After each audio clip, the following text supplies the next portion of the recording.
Daqui a pouco o organizador do evento foi lá e falou assim: o público pediu para vocês dançarem de novo. Aí a minha diretora falou assim: fica feio a gente dançar a mesma coreografia, no mesmo evento, com o mesmo público, melhor não. Ele: não, podem ir, o público está pedindo. O casal foi e dançou novamente. Daqui, lá vem de novo o organizador e falou: olha, o público está pedindo para vocês dançarem mais uma vez. E aí a gente começou a ficar atento, porque Deus tem as suas estratégias. O casal foi e dançou pela terceira vez. De repente vieram 3 pessoas e elas falaram: olha, nós saímos de casa hoje e nós tivemos uma conversa, porque nós não sabemos que se existe Deus, mas nós tivemos uma conversa com o universo. Eles falando. E nós falamos que se existisse um Deus, nesse evento nós íamos ter uma resposta. E a resposta era uma equipe dançar a mesma coreografia 3 vezes. Muito obrigado pelo convite. Para mim é sempre um privilégio compartilhar da palavra de Deus. Eu me chamo Nilson, ali atrás está minha esposa Jéssica. Nós anunciamos o Evangelho por meio da arte. Eu faço parte de uma companhia cristã aqui em Goiânia, chamada Companhia Rema, que já existe há 30 anos. E dentro desse tempo, nós já viajamos 4 cantos do mundo pregando o Evangelho, dizendo que só o Senhor é Deus. E diante de todas essas informações, irmãos, que nos é passada, sempre que eu estou em um evento de missões... Oi. A pergunta que fica é: qual vai ser a minha resposta em relação a essas informações? Como é que eu vou me comportar a partir de agora?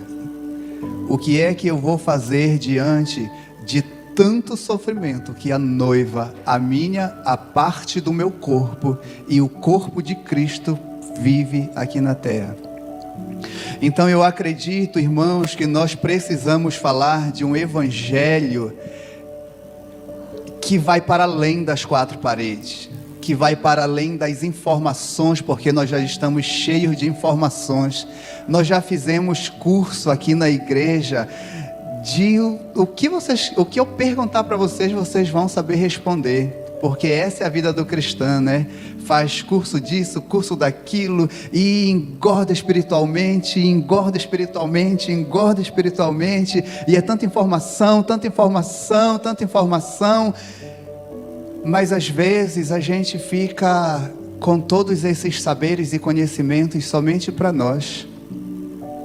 Enquanto nós temos uma realidade dentro do Brasil de aproximadamente 8 povos ainda não alcançados, que são os indígenas, que estão no topo da lista. Depois a gente vai para os ribeirinhos, depois tem os sertanejos, e aí vai para os calungas, aí vai para os refugiados que vivem no nosso país. Cerca de 100 nações vivem dentro do nosso país, nações essa que às vezes nós nunca teremos condições de ir no país aonde eles moram, mas Deus trouxe eles para dentro do nosso país, dentro da nossa casa, para que assim eles pudessem ter acesso à salvação. E ainda assim, às vezes nós não estamos indo até esses refugiados. E a lista vai recorrendo para os mais ricos e os mais pobres, né? E tem a classe dos caminhoneiros, e assim a gente tem no Brasil muitos povos ainda não alcançados. E a palavra, ela vai dizer aqui para a gente em Apocalipse capítulo 5, um texto um tanto conhecido. Apocalipse 5, aqui no 9, a partir aqui para o finalzinho, parte B. E tu és digno de receber o livro e de abrir os seus selos, pois foste morto e com o teu sangue compraste para Deus gente de toda tribo, língua, povo e nação. Essa aqui já é a verdade. Isso já aconteceu, é fato, vivenciamos já isso, porque fomos comprados por esse sangue, por esse alto preço.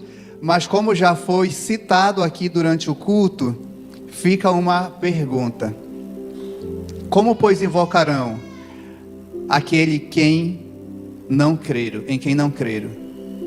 Como crerão naquele que não ouviram falar? E como ouvirão se não houver quem pregue? E como pregarão se não forem enviados? Como está escrito: quão formosos são os pés dos que anunciam as boas novas. Então nós temos uma verdade lá em Apocalipse, de alguém que atendeu o chamado do Pai, do maior missionário que já existiu em toda a humanidade e vive pela eternidade, Jesus Cristo, que por uma obediência infalível ao Pai, fez com que a sua obra ela fosse completa. Então nós temos aqui essa realidade que por meio dessa ação de Jesus, de entrega, de morte e de ressurreição, Ele comprou para Deus todos. Mas chega a nossa parte. Tem agora a contribuição da noiva, da igreja, porque Ele já fez a parte dele e Ele foi obediente até o final. Mas tem também a nossa parte. Como, pois, invocarão aquele em quem não creram? Como que nós estamos, igreja, obedecendo o Senhor quando o assunto é evangelismo, missões, povos não alcançados, igreja perseguida? Como nós estamos respondendo no que diz respeito a esse assunto? Porque a gente volta, lá para Apocalipse, aonde a gente vê que Ele realmente já fez. Mas ainda assim existe em mim e você um encargo. Porque as pessoas, elas só irão ter acesso à salvação, à verdade, igualzinho como foi comigo e com você, quando alguém falar da eternidade, alguém falar de Jesus para elas. Ou eu e você estávamos sentados lá na nossa casa e um anjo apareceu e falou de Jesus. Pode ser que sim, mas assim não é o comum, pelo menos no Brasil não. É comum Jesus se manifestar nesses lugares aonde o acesso é precário à pregação do Evangelho. Mas não é comum no Brasil Jesus vir pregar o Evangelho com tanta facilidade que tem, com portas tantas abertas, e nós com a Bíblia vai para onde quer, veste roupas com dizeres cristãos. O Brasil é um país cristão, a igreja tem em cada rua do Brasil. Jesus não vai se manifestar em carne para que alguém se converta, Ele vai se manifestar nesses contextos aqui. No Brasil, quem tem que se manifestar é a igreja. E se nós não entendermos esse encargo que há sobre mim e sobre você, que somos igreja de Deus, então como que a gente quer um Brasil sem corrupção? Um Brasil restaurado? Um Brasil que teme um só Deus? Se às vezes nem orar pelo nosso país nós oramos. E eu tô doido para que chegue logo essa política e termine logo, porque nunca se ouviu falar de tanta briga entre os cristãos, por causa não da política, mas por causa de partidos. Satanás, ele conseguiu trazer uma estratégia de quebra de aliança, porque quando o povo é um, o objetivo é alcançado. Quando a igreja é uma, o objetivo é alcançado, se o propósito estiver correto. Mas Satanás, ele conseguiu trazer uma estratégia dentro da política, que hoje nós temos cristãos de um lado e cristão de outro, e não é um governo que vai salvar o nosso país, não é um partido que morreu por nós, não foi. Essas pessoas não serão alcançadas se A ou B estiver no poder. E me entendam, faz muita diferença, e nós precisamos orar pelas nossas autoridades, nós precisamos honrar as nossas autoridades, nós precisamos colocar os nossos joelhos no chão e dizer: Senhor, orienta quem está lá no poder, para que assim a sua igreja tenha portas abertas. Isso faz parte. Mas a nossa fé, a nossa confiança, a nossa esperança, ela é para além da política ou de um partido político. Porque quando essas pessoas aqui estão morrendo, vocês viram os dados, político nenhum nem sabe da existência dessas pessoas, mas a igreja de Jesus sabe, e é essa que precisa se envolver com tamanha realidade que acontece nos campos, para que assim a gente não seja de fato levado por enganos e por mentiras, e desfocar o alvo daquilo que é tão necessário. Sabe um motivo que vale a pena a gente brigar? A gente tem que brigar sim por não ter jejuado naquela semana. A gente tem que se irar porque nós tivemos uma semana tão corrida, tão cheia de afazeres, que a gente não conseguiu ler a Bíblia. A gente tem que entrar em um processo de crise por a gente não ter conseguido falar de Jesus no nosso dia para alguém, ou na nossa semana, ou no mês. Então nós estamos falando de um evangelho prático, porque irmãos, se diante de tanta informação que a gente teve nessa noite, e diante de tanta revelação que está aqui, se nós não nos posicionarmos, o nosso evangelho não é prático. O nosso evangelho vai ser reuniões domingo. E cristianismo, ele é para além do culto aos domingos, embora ele seja extremamente necessário. Cristianismo, ele é para além das quatro paredes, sabe, ele é ali na minha família, onde ainda tem pessoas que não conhecem Jesus. Lá nós precisamos ser luz, lá nós precisamos ser o Cristo manifesto e ressurreto.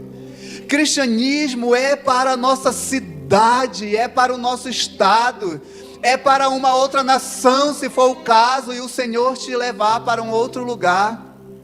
E com tanto acesso hoje que nós temos, que é possível nós estarmos aqui e bem aqui falarmos com alguém que está lá no Japão. Se tu tem essa facilidade, esse ciclo de amizade, fala de Jesus, porque de repente Deus vai trazer facilidade de você entrar num ciclo de amizade de pessoas dentro ou fora do Brasil, só com a finalidade dessa pessoa conhecer a Jesus,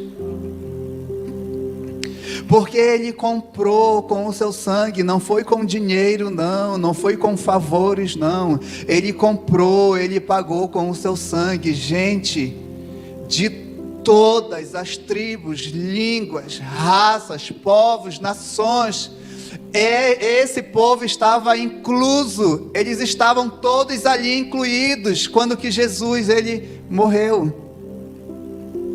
Mas agora eles estão esperando pelo menos as nossas orações, porque às vezes, de repente, nós nunca vamos nesses lugares. Eu já tive o privilégio de em alguns países falar do amor de Jesus, e eu quero muito, muito, muito continuar indo em outros países, porque isso é o que queima, é o que arde no meu coração. Mas às vezes você nunca vai fisicamente, mas vá com as suas intercessões. É possível você ir mesmo sem estar lá, porque quem investe em nações, em missões, colhe de fato os frutos da eternidade, porque foi para isso que Jesus se entregou. Coopera com a eternidade. Sabe, queridos, então vamos sair daqui nessa noite mexidos, mas não o culto foi bom e que interessante, não remorso, mas de fato mexidos, porque afinal de contas a nossa vida está muito corrida, E a gente já nem tem tempos mais para saber o que é DIP. A gente já nem sabe mais aonde que a igreja é e está sendo perseguida. A gente já nem sabe mais se realmente ainda existe igreja perseguida ou em qual é o país. Tamanho é o nosso envolvimento com o ativismo e a obra, o tempo está só passando e a obra não é concluída. Mas aquilo que Deus chamou eu e você para fazer, irmãos, nós não podemos deixar que outros façam no nosso lugar. Nós não podemos deixar o tempo passar. Porque eu penso que a maior catástrofe que pode acontecer é o tempo meu e seu passar sem que a gente cumpra o propósito pelo qual nós fomos chamados. Já imaginou naquele dia o Senhor falar assim: não foi isso que eu mandei você fazer? Você aplicou toda a sua vida em uma obra que não foi o que eu mandei você fazer. No início a irmã estava falando da importância do mergulhar, do comer a palavra de Deus, porque é ela que vai nos nortear. É ela que é o nosso prumo, que vai alinhando os processos, os projetos e os propósitos de Deus para mim e para a sua vida, para que assim a gente não saia do prumo.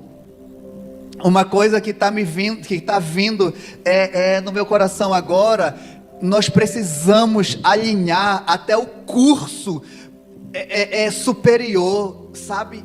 Que nós vamos fazer ou já fizemos ao propósito de Deus. Porque às vezes, querido, é possível a gente aplicar 4 anos, 5 anos, 7 anos da nossa vida numa faculdade, e é uma perca de tempo, porque chega lá, não era aquilo, não foi aquilo, não, Jesus não tinha aquilo para você. Entendem que a Bíblia, ela vai nos trazer esses nortes, essas direções, a paz no nosso espírito.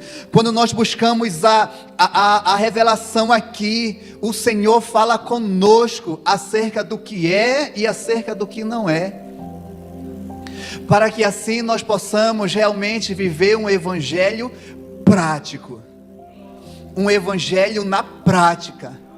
Em 2018, a companhia que eu danço recebeu um convite para ir na Albânia falar de Jesus, porque a Albânia, ela é um país, antes ela era um país que se considerava ateu, o primeiro país do mundo a tirar o nome Deus do dicionário deles. Depois eles sofreram imensas invasões de outros países. Depois eles entraram sob o domínio do comunismo, onde durante 70 anos eles ficaram sob o domínio do comunismo. Era um país que não tinha expressão, que não sorria, que não se expressava, que não se alegrava, a não ser que o poder do comunismo deixava. Quando você chega em algumas cidades, ainda é possível você ver a estrutura ainda no cimento cru, porque era proibido que as casas fossem pintadas, porque isso traria para o país uma ideia de que aquela família não confiava no governo, mas estava caminhando com as suas próprias pernas. Como era o domínio muito severo, era proibido até pintar as casas. Algumas ruas nesse comprimento aqui, algumas ruas, porque era extremamente proibido as famílias utilizarem carros, porque senão o governo, o comunismo entendia que eles podiam fugir de alguma forma. Por isso o país foi projetado para um país para que não utilizasse carros. Há 20 anos atrás o comunismo na Albânia caiu, as portas começaram a se abrir e hoje já é possível a gente ver o cristianismo, o evangelho manifesto lá. Hoje já é possível a gente ver algumas igrejas lá, inclusive igrejas brasileiras. E em 2018 a gente recebeu um convite para ir lá fazer um tempo de evangelismo, mas as portas se fecharam e nós continuamos a gerar essa ida na Albânia em oração, quando foi em fevereiro agora desse ano, no meio desse caos que vocês viram, de pandemia, de economia, de tudo, baixa, o Senhor nos levou na Albânia. E foi sobrenatural a nossa ida lá. Porque quando nós chegamos lá, de fato, nós demos de cara com o islamismo. O país é considerado islã, apesar de ser um país aberto. Lá funciona assim: não mexe com a minha religião, que eu não mexo com a tua, e está tudo certo. Só que nós sabemos que isso é uma estratégia maligna para que cada um viva acomodado e não sinta a urgência do evangelho. Então nós chegamos lá e nós encontramos uma frase entre os irmãos que eles falavam assim: não faz isso, não vai dar certo. Não faz isso, não vai dar certo. Tudo que a gente propôs de estratégias evangelísticas, eles falavam: não vamos fazer, porque não dá certo. Até que a gente percebeu que essa era uma linguagem meio que universal, e nós tivemos coragem e falamos assim: por que não dá certo? E eles então, várias igrejas falaram: porque não dá certo. E aí nós fomos entender que não dava certo porque eles foram reproduzindo essa frase. Essa é uma frase do país, de acomodação, de comodismo, de zona de conforto, de tá bom do jeito que tá, eu sou miserável mesmo, eu tô condenado mesmo. A gente começou a perceber que isso fazia parte do país, e o Senhor mostrou para eles que dá certo, que é possível. Então nós fomos para as ruas, nós fomos para as praças, nós fomos para os colégios, nós fomos nas cafeterias, aonde nós íamos, nós falávamos de Jesus. E muitos se converteram. Tinha uns que falavam para a gente, alguns albaneses falavam assim: eu não conheço Jesus e eu nem sei quem é Deus, mas eu tenho interesse de conhecer. Aonde é que eu posso pesquisar sobre eles? E aí nós então dávamos uma Bíblia em albanês para eles. Alguns falavam assim: eu já tenho a minha religião, eu sou muçulmano, mas eu tenho interesse de conhecer esse Deus aí que vocês estão falando. E assim o evangelho foi pregado durante 15 dias que nós ficamos lá. As portas se abriram. Existem outros convites para a gente retornar lá em outros momentos.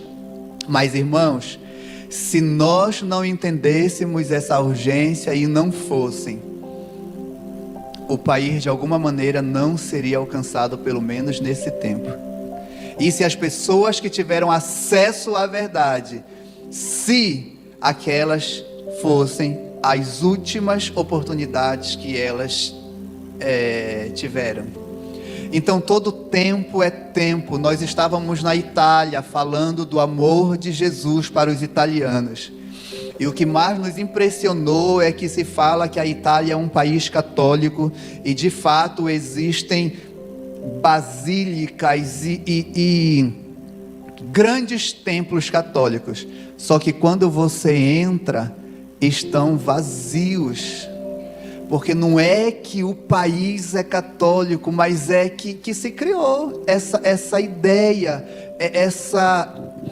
esse pensamento. Não, a Itália, o Vaticano, Roma, não, é tudo católico. Mas é aquela coisa, sem prática, sem vivência, sem entrega, sem testemunho. E ali a gente enfrentou algumas barreiras, porque para a gente falar de Jesus, nós tivemos que ir para o meio das matas, aonde a gente podia ficar um pouquinho mais livres. Até que teve um evento secular em uma praça, e era um evento de arte, de dança. E eles ficaram sabendo que uma equipe de bailarinos brasileiros estavam ali. Eles então nos convidaram para a gente mostrar um pouco da dança brasileira. Que só podia dançar um estilo que é hip hop, que é o street dance propriamente dito. E nesse estilo nós tínhamos apenas uma coreografia, e nós tínhamos apenas um casal que dançava essa coreografia. Eles aceitaram, o casal subiu e dançou. O povo gostou muito, aplaudiu, desceu, e nós ficamos ali assistindo outros grupos se apresentar. Daqui a pouco o organizador do evento foi lá e falou assim: o público pediu para vocês dançarem de novo. Aí a minha diretora falou assim: fica feio a gente dançar a mesma coreografia, no mesmo evento, com o mesmo público, melhor não. Ele, não, podem ir, o público está pedindo. O casal foi e dançou novamente. Daqui, lá vem de novo o organizador e falou, olha, o público está pedindo para vocês dançarem mais uma vez. E aí a gente começou a ficar atento, porque Deus tem as suas estratégias. O casal foi e dançou pela terceira vez. De repente vieram 3 pessoas e elas falaram, olha, nós saímos de casa hoje e nós tivemos uma conversa, porque nós não sabemos que se existe Deus, mas nós tivemos uma conversa com o universo, eles falando. E nós falamos que se existisse um Deus, nesse evento nós íamos ter uma resposta. E a resposta era uma equipe dançar a mesma coreografia 3 vezes. E dali a gente falou para eles quem que nós tínhamos, o motivo da nossa alegria, da nossa vida, do que nós fazíamos, que esse motivo era Jesus. E nós perguntamos se eles queriam Jesus, eles falaram que sim. E o evangelho foi pregado. Só que o que mais nos impactou ainda nessa noite é que nós estávamos em uma praça e o pastor falou assim, vocês não têm ideia do que aconteceu ali naquela praça. E nós falamos, então conte pra gente. Ele disse, ali naquele lugar é extremamente proibido pregar o evangelho. A última vez que foi pregado o evangelho ali foi na época dos apóstolos, aonde Pedro, aonde Paulo, aonde os apóstolos passaram. E ali era um sinal de que Deus estava voltando os olhos dele para a Itália naqueles dias. No outro momento também nós estávamos bem aqui, que a gente não viaja só para fora não, viu, irmã? No outro momento nós estávamos bem aqui no Maranhão, em uma das aldeias indígenas onde a gente faz um trabalho.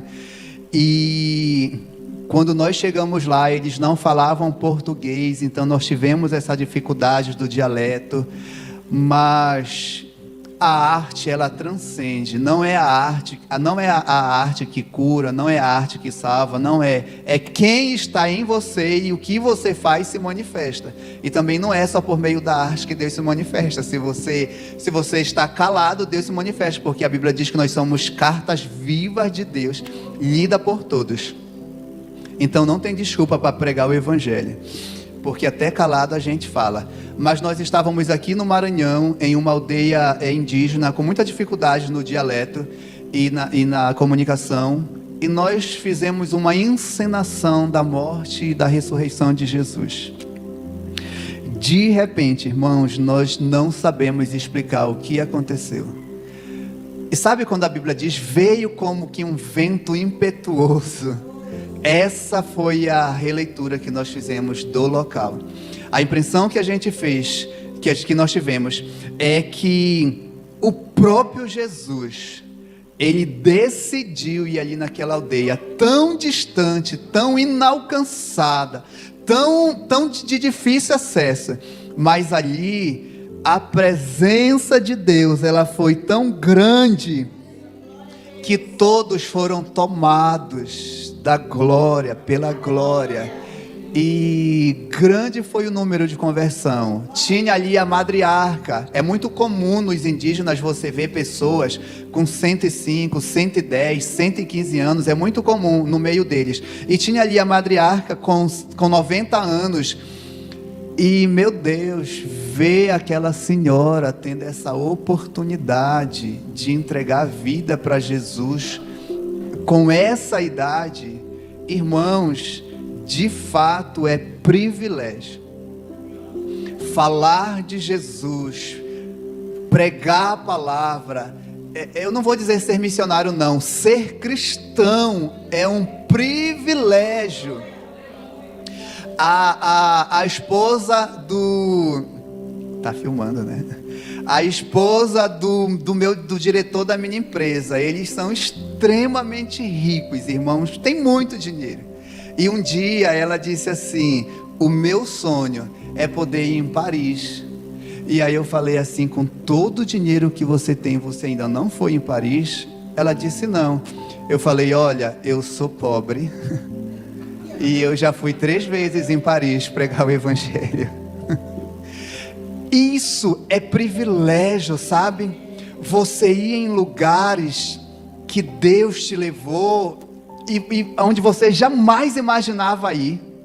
Sabe, você vivenciar situações, estar em contexto aonde jamais você imaginaria estar e vivenciar, mas por causa do Evangelho, Deus te levou, Deus abriu a porta, Deus moveu os céus e a terra, e você vivenciou isso, e vai vivenciar muitas outras experiências, muitas outras coisas, porque Evangelho é novidade de vida.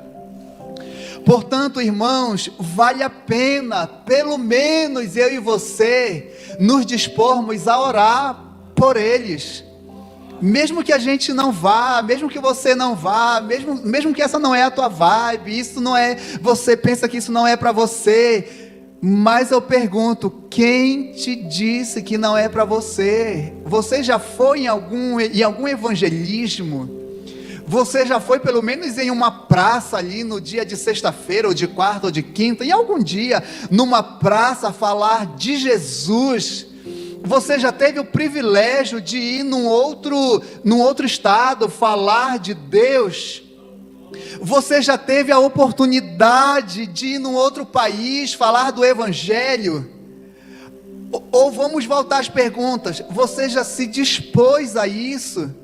Porque senão você não pode dizer que isso não é para você.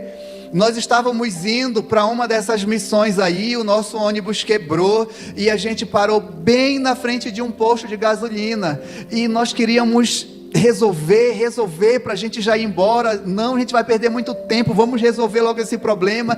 E 6 da manhã aconteceu o problema, meio-dia, 3 da tarde, 5 da tarde, e a gente continuava no lugar, e de repente, meu Deus, nós precisamos ir, porque a missão vai atrasar.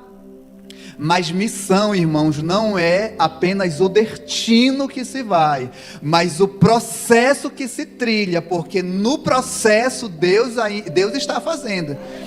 E quando deu 6 horas da tarde, de repente naquele posto, os caminhões começaram a chegar, e chegou caminhão, e chegou uns 60 caminhões.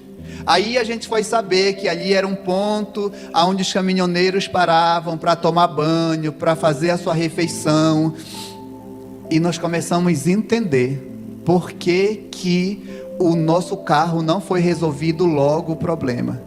Porque Deus queria salvar aqueles caminhoneiros. De repente nós entendemos isso e nos repartimos ali em trio, em dupla, e falamos, vamos falar de Jesus para esses caminhoneiros. Irmãos, é um povo que precisa muito das nossas orações. É um grupo dentro do Brasil que necessita de Jesus, porque nós nunca vimos tantos caminhoneiros juntos em prantos, dizendo, obrigado por essa palavra, obrigado por esse abraço, obrigado porque nós somos esquecidos nas estradas brasileiras, obrigado porque o povo só nos cobra que a carga tem que chegar, que não pode atrasar, e de repente Deus colocou um grupo aqui para falar de Jesus para nós. Todos eles entregaram a vida para Jesus. E a gente acredita que de alguma forma eles estão sendo consolidados, nem que seja pelo Espírito Santo, que é o melhor consolador. A gente começa a entender que só depende de nós, para que de fato a gente tenha acesso a todas essas estratégias que o Senhor tem. Então começa a buscar em Deus a estratégia para Ele salvar aquele lá na tua família que ainda não se converteu.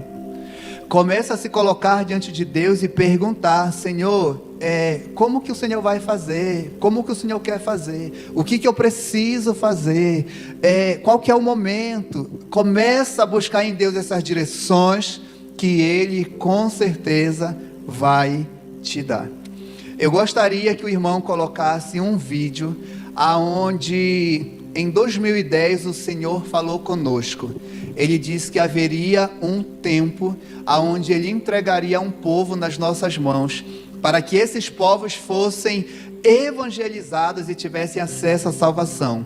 Nessa mesma profecia, liberada por um casal de Brasília, uma das pessoas falou assim: esses povos são os povos indígenas da nação brasileira, que o Senhor vai entregar nas mãos de vocês, para que eles sejam conduzidos à eternidade. A gente então recebeu essa palavra, orou, gerou em oração, e com o passar do tempo a gente entendeu que era chegada a hora da gente então adentrar esses povos e tomar posse, vivendo essa profecia.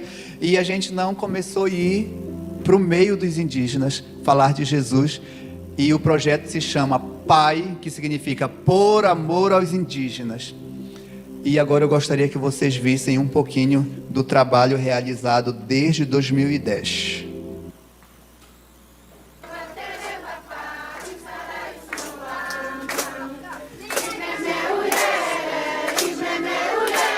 Aí a etnia Chavante, eles ficam ali no Mato Grosso, na cidade de Campinápolis. De 2 em 2 meses a gente vai até eles, levando a palavra de Deus, roupas, calçados, alimentos, remédios, palestras preventivas.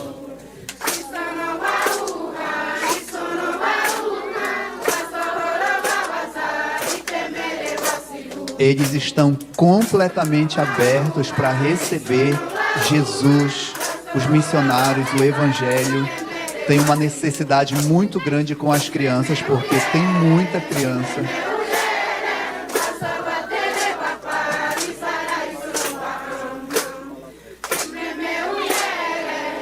A gente também ministra para eles oficinas para elas aprenderem a fazer pão, rosca, bolo. Como eles são muito talentosos, eles gostam muito de aprender coisas novas, e a gente leva as ferramentas que a gente tem.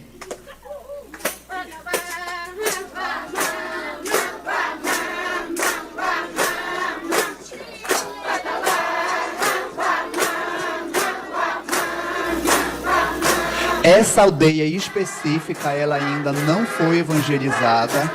Foi a primeira vez que a gente conseguiu entrar nela, mas eles abriram as portas e falaram que a gente pode retornar, porque eles têm muito interesse em saber de Jesus. E agora, 8, 9 e 10 de julho, nós estaremos retornando lá.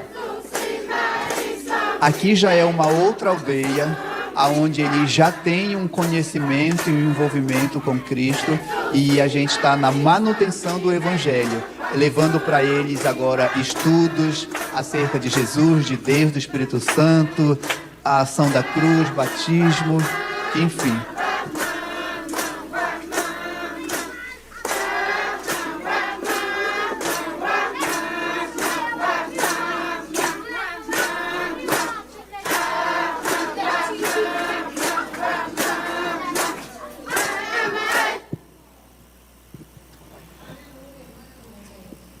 E aí, irmãos, só para eu finalizar, que eu acho que o meu tempo até já foi, a gente volta realmente assim a essas perguntas. Como esses povos, eles ouvirão Jesus se nós não formos? Como a gente quer que eles acreditem em Jesus se nós não formos? Como a gente quer povoar os céus, ou até mesmo quer que Jesus volte, se o Evangelho não foi pregado nos 4 cantos, porque eu e você não contribuímos e não cooperamos para isso. Eu penso que nós precisamos agir dentro de um Evangelho prático mesmo, sabe? Não é um Evangelho de que quem sabe mais teologia, quem tem mais revelação, quem tem mais experiência, não. É um evangelho onde eu me coloco sobre a dependência de Jesus. Para Ele fazer de mim a pessoa que Ele quer que eu seja, para Ele fazer em mim o que Ele quiser, e para Ele me levar e me deixar onde Ele quiser. Então eu penso que é tempo da gente começar a viver esse evangelho na prática, prático e simples. Eu vou finalizar agora e a gente vai finalizar com um vídeo, e eu só quero falar isso. Ontem eu estava conversando com um casal de pastores e ele estava me falando, né? Eu também ouvi, teve um show de algum cantor secular essa semana ou semana passada aqui no ginásio do Serra Dourada, e eu ouvi, né, muita gente falar da devoção ao cantor, que tinha gente chorando, tinha gente sendo roubado, mas estava lá cultuando. E ontem eu conversando com um pastor, ele falou: cara, eu tô tão cansado porque eu vivi a minha vida dentro da igreja, mas hoje eu percebo que eu só tive uma vida de igreja. Eu falei: como assim? Não, cara, eu só tive uma vida de culto. Eu só ia para as reuniões, eu só fui para as reuniões, eu fui para os cultos, eu participei de tudo. Ele falou: cara, mas eu percebi que eu não fiz nada para Jesus além disso, porque se não tivesse os cultos, ele disse, eu não teria uma vida cristã. E isso foi uma fala de um. Mas, queridos, quantos não estão vivendo uma vida não cristã, mas uma vida de igreja, que se o governo decretar, estabelecer um decreto que as igrejas vão fechar e nunca mais vão abrir, eu não sei se mantém cristão, porque o cristianismo delas é baseado nas reuniões. E olha, eu não vim falar contra as reuniões e nem os cultos, porque eu participo de tudo na minha igreja. Mas eu vim falar que cristianismo é para além disso, porque se hoje um decreto, não importa se hoje um decreto for liberado para fechar todas as igrejas, não importa, que não vai atingir no meu evangelho, não vai atingir no meu cristianismo, porque eu vou continuar orando, eu vou continuar jejuando, eu vou continuar lendo a Bíblia, eu vou continuar em comunhão com os meus irmãos, porque cristianismo é relacionamento com Jesus. E claro, isso aqui faz parte, mas que não pode parar aqui. Então, finalizando a minha fala aqui nessa noite, com o vídeo, que possamos sair daqui nessa noite com esse encargo, de que existem muito mais coisas, e nós podemos ir muito mais além do que aquilo que nós já fomos e já experimentamos. Existe um povo esperando por você, nem que seja pelas suas intercessões. Amém?